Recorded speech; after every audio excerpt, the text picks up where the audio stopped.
Dans le monde de My Hero Academia, on a droit à des chips super mignons. Et non, on ne parle pas de bateaux ou de navires de guerre. On parle de certains des meilleurs couples romantiques jamais écrits dans l'histoire du shonen. Bon, soyons réalistes, certains de ces chips sont carrément bizarres. Je veux dire, franchement, de nos jours, les gens mettent n'importe qui avec n'importe qui. Quoi qu'il en soit, aujourd'hui, on va attribuer à chaque couple romantique un pourcentage de probabilité de se réaliser basé sur le matériel canonique réel. On commence avec un gars qui a une chance absolue de 0% de trouver l'amour au sein de son propre cercle. Il faut parler du désastre qu'est Mineta, avec littéralement n'importe quelle fille de la seconde A. Là, ce n'est pas juste une faible chance. On parle d'une probabilité littérale de 0. Je veux dire, bien sûr, dans la tête de Mineta, chaque fille de la classe est un 10 sur 10. Et il adorerait sortir avec chacune d'entre elles. Honnêtement, probablement toutes en même temps s'il pouvait. Mais les filles, elles ne peuvent absolument pas le supporter. La plupart du temps, elles le regardent comme quelque chose qu'elles ont écrasé sur le trottoir. Elles pensent que c'est un pervers absolu. Et je suis presque sûr qu'elles préféreraient quitter entièrement la profession de héros plutôt que de passer une seule seconde romantique avec ce type. Honnêtement, qui peut les blâmer? Il a essayé de les mater par-dessus le mur pendant qu'elles prenaient leur bain. Il a essayé d'espionner le vestiaire. Il a littéralement reniflé leurs affaires. Et il a même touché à Sui pendant cette attaque terrifiante au SGC, USJ. Ce n'est pas juste un manque d'alchimie, c'est une ordonnance de restriction en attente. Mineta est bloqué à 0% et il a de la chance qu'elle le laisse encore rester dans la classe. Izuku Midoriya et Himiko Toga, 2%. On s'éloigne du pervers de la classe pour entrer sur le territoire des vrais vilains. Regardons l'étrange obsession entre Izuku Midoriya et Himiko Toga. Ce chip se situe en fait à 2%. Et la seule raison pour laquelle ce n'est pas 0, c'est que Toga était vraiment, sincèrement amoureuse de lui à sa façon tordue. Dès le moment où elle l'a vu couvert d'égratignures et de bleu lors de l'attaque du camp d'été, elle a développé des sentiments intenses et est devenue complètement obsédée par notre garçon d'écu. Je veux dire, elle ne s'en cachait pas. Elle lui a carrément dit qu'elle l'aimait. Quand ils se sont affrontés sur l'île plus tard, elle a vidé son cœur. Enfin, autant de cœur qu'une vilaine chaotique peut en avoir. Et lui a demandé d'être son petit ami. Mais Izuku est sérieusement terrifié par Toga. Entre sa personnalité chaotique et le fait qu'elle veuille devenir les gens qu'elle aime en prenant leur sang, il n'allait jamais dire oui. Il ne serait jamais avec une vilaine. Surtout pas quelqu'un qui cause la mort des autres. Il la rejette. Elle craque. Et le béguin se transforme en désir de le vaincre. Pour un héros et une fille qui pensent que l'amour signifie un couteau dans les côtes, 2%, c'est honnêtement généreux. Shoto Todoroki et Kami Utsushimi, 5%. Alors que cette attraction de vilain est certainement condamnée, d'autres béguins à sens unique sont un peu plus innocents, même s'ils restent peu probables. On a Shoto Todoroki et Kami Utsushimi qui arrivent à 5%. Alors, Kami pense clairement que Shoto est un canon total. Elle a même essayé de récupérer son numéro pendant les cours de rattrapage. Quand elle l'a vu être super gentil et doux avec tous ses enfants turbulents, son intérêt a explosé. On voit littéralement l'illusion du beau gosse scintillant qu'elle projette quand elle pense à lui. Kami est partante à 100% pour être la prochaine Madame Todoroki. Mais Shoto, mec, ce gars est aussi dense qu'un mur de briques quand on parle de romance. À cause de son éducation tragique, il sait à peine à quoi ressemble un amour normal. Et encore moins comment gérer une fille qui flirte avec lui. Il est complètement inconscient de son intérêt. Et, honnêtement, ne semble pas se soucier d'elle au-delà d'un niveau professionnel de héros. Tant que Shoto ne prendra pas un cours accéléré sur comment savoir si une fille te kiffe, ce chip reste cloué au sol à un petit 5%. All Might et Inko Midoriya, 5%. Bien que Todoroki reste inconscient, un respect différent existe entre un héros légendaire et une mère dévouée. Un autre chip coincé à la barre des 5% implique l'ancienne génération, spécifiquement All Might et la mère d'Izuku, Inko Midoriya. Je sais que certains d'entre vous pensent que c'est un peu un crack ship, un couple délirant. Mais il y a vraiment un respect sain ici. Inko a toujours admiré All Might comme le plus grand héros, donc quand la légende elle-même a débarqué dans son petit appartement, elle était une épave nerveuse. Cependant, elle n'a pas eu peur de tenir bon et de le remettre à sa place quand il a essayé de la convaincre de laisser son fils retourner au dortoir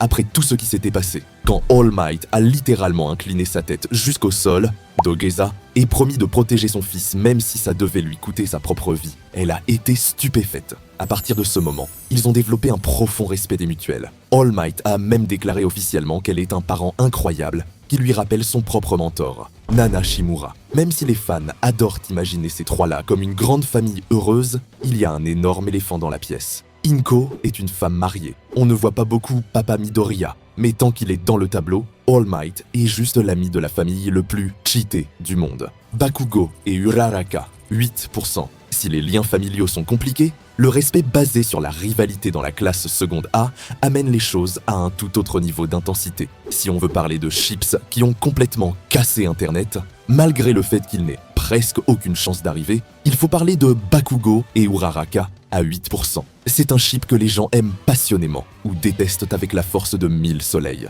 Au début, Bakugo pensait juste qu'elle était une fille ennuyeuse aux joues roses qui traînait avec Deku. Il n'a même pas pris la peine d'apprendre son nom. Mais tout a changé pendant leur combat au festival sportif. Même si elle était clairement dépassée et terrifiée par ses explosions, elle lui a donné absolument tout ce qu'elle avait. Ça lui a valu son respect. Quand le stade entier a commencé à huer Bakugo pour avoir été trop dur avec une fille fragile, c'est lui qui l'a défendu, disant à tout le monde qu'ils étaient des idiots de la traiter de faible. Bien qu'ils ne se parlent pas beaucoup, Bakugo a clairement un petit faible pour sa force, et elle respecte sa détermination. Cependant, soyons réalistes, le cœur d'Uraraka a toujours appartenu à quelqu'un d'autre, et Bakugo est trop occupé à essayer d'être le héros numéro 1 pour se soucier des rendez-vous galants. 8%, c'est tout ce que ce couple obtient. Et Razorhead X Miss Joke, 35%. Alors que Bakugo et Uraraka trouvent un terrain d'entente à travers le combat, certains héros professionnels trouvent leur connexion à travers une persévérance comique constante. On monte beaucoup plus haut dans l'échelle alors qu'on entre dans le territoire de les opposés satires.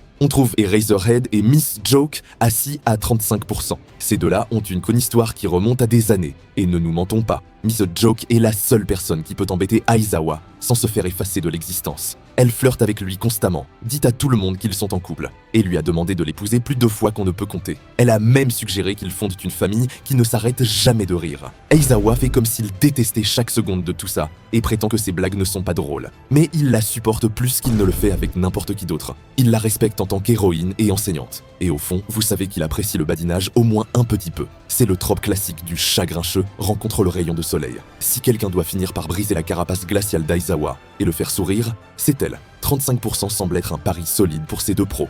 Bakugo et Camille, 55%. En parlant de briser une carapace dure, Bakugo pourrait bien avoir une meilleure chance avec quelqu'un qui peut gérer son énergie explosive. En gardant le thème de Bakugo, mais avec une probabilité bien plus élevée, nous avons Bakugo et Camille qui arrivent à 55%. Je sais que j'ai dit que Camille aimait Shoto, mais la vraie alchimie qu'elle a montrée était en fait avec le blond explosif. Même si Bakugo est constamment en train de hurler et d'agir comme un maniaque complet, Camille n'est pas du tout dérangée par ça. Elle n'a pas peur de lui dire que son attitude est démodée ou qu'il se comporte comme un idiot, même si elle se prend une paume pleine de feu pour ça. Elle le trouve en fait intéressant et pense qu'il est plutôt mignon quand il ne fait pas sa grande gueule. Le plus grand exploit, elle l'a fait rire. Si tu arrives à faire rire Bakugo sincèrement, t'es fondamentalement un magicien. Camille a l'énergie chaotique pour égaler son agressivité, et Bakugo semble respecter les gens qui n'ont pas peur de lui répondre. Ce ship a une vraie chance de se battre, s'installant confortablement au-dessus de la ligne des 50%. Tokoyami et Asui, 65%. Alors qu'on avance vers des connexions encore plus fiables, on voit comment des traits communs et un travail d'équipe constant construisent les bases de quelque chose de plus. En passant au niveau meilleur pote de la classe A, nous avons Tokoyami et Asui à 65%. Ce ship est juste incroyablement stable et sain, wholesome. Ils ont tous les deux des alters qui penchent vers le règne animal, mais leur connexion va bien plus loin que juste l'oiseau rencontre la grenouille. Ils ont fait équipe d'innombrables fois, et leur communication est toujours au top. Ils se font une confiance aveugle, et chaque fois que les choses deviennent sombres, littéralement ou figurativement, Asui est là pour croire en la force de Tokoyami. Mais si vous voulez la vraie preuve, regardez Dark Shadow. L'alter de Tokoyami est essentiellement le capitaine de ce navire. Dark Shadow les encourage constamment et essaie de les caser ensemble dans le dos de Tokoyami. Quand ta propre ombre consciente joue les entremetteurs, tu sais qu'il y a 65% de chances que ce duo aille jusqu'au bout. Tetsu et Kendo, 65%. Un lien similaire de confiance et de protection mutuelle fleurit également dans les rangs de la classe rivale. À égalité avec ces mêmes 65%, on trouve le couple puissant de la classe B, Tetsu et Kendo. S'il y a jamais eu un gars plus fan de sa camarade de classe que Tetsu l'est de Kendo, je ne l'ai pas vu. Il est toujours en train de crier à quel point elle est intelligente, courageuse et incroyable. Il la voit comme une leader naturelle et une âme bienveillante. Kendo peut le trouver un peu trop par moment, vu qu'il est essentiellement un tas de briques humains avec l'attitude qui va avec, mais elle le respecte sincèrement. Repensez à l'attaque du camp d'entraînement. Tetsu a littéralement jeté son corps dans la ligne de mire pour la protéger du vilain Mustar. Il a pris un coup en plein visage juste pour s'assurer qu'elle était en sécurité. On ne fait pas ça juste pour un ami. Ils ont un lien bâti sur la protection et le respect des mutuelles. Et même si la classe B n'a pas autant de temps d'écran, c'est évident que ces deux-là préparent quelque chose de spécial. Shoto et Momo, 85%. Au-delà de la simple protection, certaines relations se construisent sur l'impact profond que la croyance d'une personne peut avoir sur l'estime de soi de l'autre. Là, on entre dans la catégorie poids lourd et à 85%, nous avons le couple royauté sur recommandation, Shoto et Momo. Depuis le premier jour, Momo a regardé Shoto comme le standard d'or de ce qu'un héros devrait être. Elle admirait sa confiance et son talent, sentant souvent qu'elle ne pourrait jamais être à la hauteur. Mais c'est Shoto qui lui a donné le coup de pouce dont elle avait besoin. Pendant leur examen contre Aizawa, Shoto lui a dit qu'il croyait en elle et qu'il avait même voté pour elle comme déléguée de classe parce qu'il pensait qu'elle était parfaite. Entendre ça de la personne qu'elle respectait le plus a tout changé pour elle. Elle a sorti un plan sans faille, a vaincu leur professeur et a littéralement pleuré de joie. Depuis, ils sont inséparables en esprit. Momo a rejoint la mission de sauvetage de Bakugo uniquement parce qu'elle faisait confiance au jugement de Shoto. Et elle est toujours la première à s'inquiéter pour lui pendant les grandes batailles. Il y a même un drama CD canon où ils vont à un festival ensemble. Et Shoto, le gars qui ne connaît rien aux filles, complimente sa tenue et partage des histoires personnelles avec elle sous les feux d'artifice. Si Shoto finit avec quelqu'un, c'est définitivement Momo Yaoyorozu, Kirishima et Mina Ashido, 90%.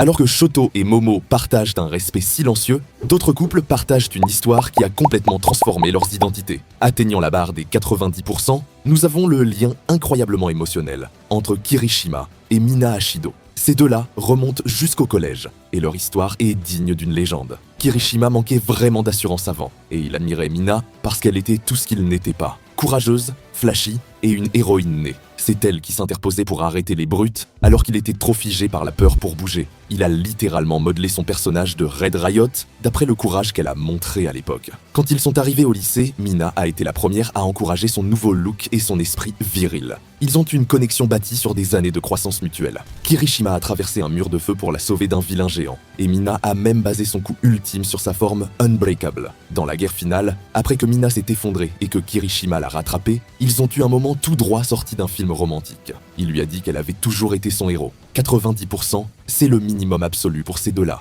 Ojiro et Agakure, 90%. Tous les couples à haut pourcentage ne sont pas aussi flashy. Certains des liens les plus durables se forment discrètement en arrière-plan. Également, à 90%, on trouve le ship furtif mais mignon d'Ojiro et Agakure. Ces deux-là sont essentiellement le couple d'arrière-plan de la classe A. Depuis qu'ils ont été mis en binôme pour les tout premiers essais de combat, on les voit ensemble dans presque tous les plans de groupe. Ils discutent toujours, traînent toujours ensemble et se soutiennent toujours. Quand Ojiro se sentait découragé pendant le festival sportif, Agakure a été la première à essayer de lui remonter le moral. Quand Agakure pleurait lors d'une révélation de trahison majeure, c'est sur Ojiro qu'elle s'est appuyée. Il y a même un chapitre de light novel où ils passent du temps ensemble sur une île tropicale et elle lui donne un bisou en récompense. Le truc le plus dingue, Ojiro ne savait même pas à quoi elle ressemblait pendant la majeure partie de la série et il l'aimait quand même pour sa personnalité. C'est la définition du véritable amour et ça les place facilement à 90%. Kaminari et Jiro, 99%. Alors qu'on atteint la quasi-certitude,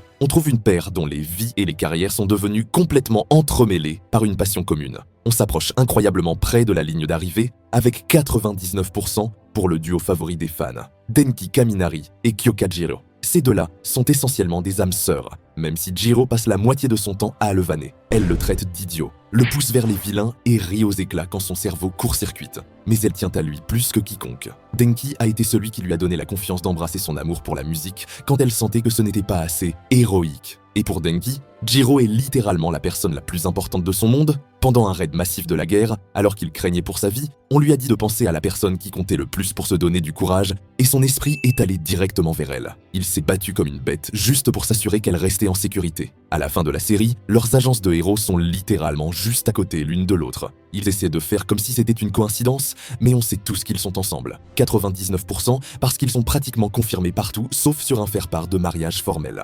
Les couples à 100%. Et au-delà, les héros professionnels Kamui Woods et Met Lady sont à 99%. Leur évolution de rivaux qui se volent la vedette à une équipe d'élite est indéniable. La panique pure de Woods quand elle est blessée, et leurs pas de commentaires cryptiques concernant les rumeurs de couple font de cette paire une quasi-certitude dans l'industrie héroïque. À 100%, c'est le cœur émotionnel de la série. Izuku et Uraraka. De leur toute première rencontre à la déclaration publique d'amour d'Uraraka pendant la bataille finale, ils sont les plus grands fans l'un de l'autre. 8 ans plus tard, leurs retrouvailles tant attendues cimentent leur statut de standard d'or de la romance shonen.